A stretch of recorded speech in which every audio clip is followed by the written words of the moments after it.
Gravando. Boa tarde, estudantes. Nós vamos fazer essa gravação de videoaula agora, neste momento, para a gente trabalhar um pouco as ideias que estão colocadas na quinta ação de atividade da disciplina EAD 296, Educação do Corpo e do Movimento. Enfim, é muito importante que vocês entendam que essas atividades são atividades de aprendizagens importantíssimas que sejam feitas, porque à medida que vocês executam, o que a gente quer é que vocês aprendam com essas atividades.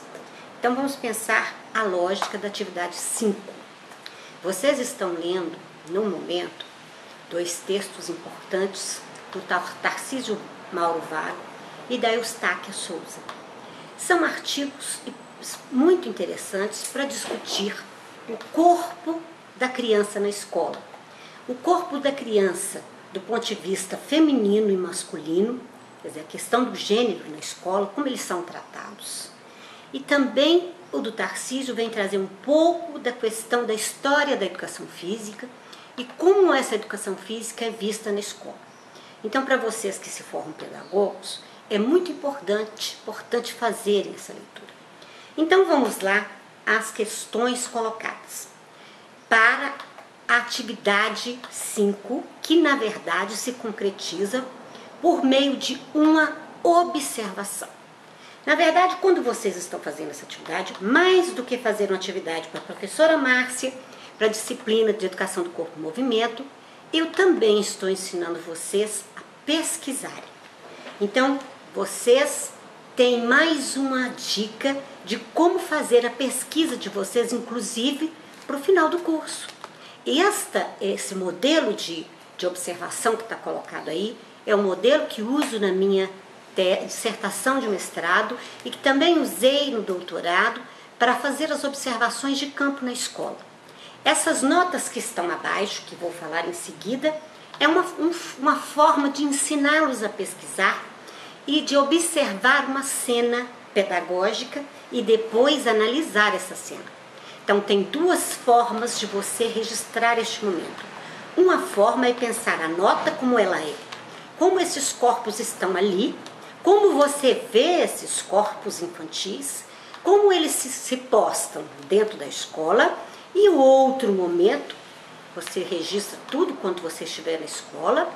O outro momento é você chegar em sua casa e analisar aquele estar na escola, aqueles movimentos infantis, os corpos ali presentes, incorporando a interlocução dos dois textos que a gente está pedindo do Eustáquio e do Tarcísio, que são professores da área da educação física.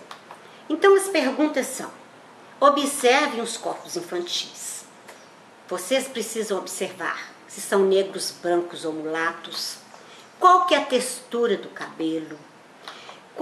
Como medem, quanto pesam essas crianças? Então, é importante perceber se essas crianças, em sua maioria, estão acima do peso, também podem pensar se estão abaixo do peso. Né? Para isso, vale fazer até uma pesquisa para pensar assim, qual é o peso ideal de uma criança no ensino fundamental nas diferentes etapas? Dá para saber, né? Como elas se vestem, quais os adornos elas usam, que brincadeiras elas fazem, como elas utilizam os espaços escolares, como elas se movimentam e como carregam o material escolar. Outra coisa importante, não sei se vocês sabem, uma mochila escolar, né, tem que ter apenas 3% do peso corporal da criança ou das pessoas, né? E essa mochila, de preferência, deve ser usada na frente do corpo. Mas a gente sempre vê a mochila usada nas costas, que é um erro, porque provoca um desvio na coluna.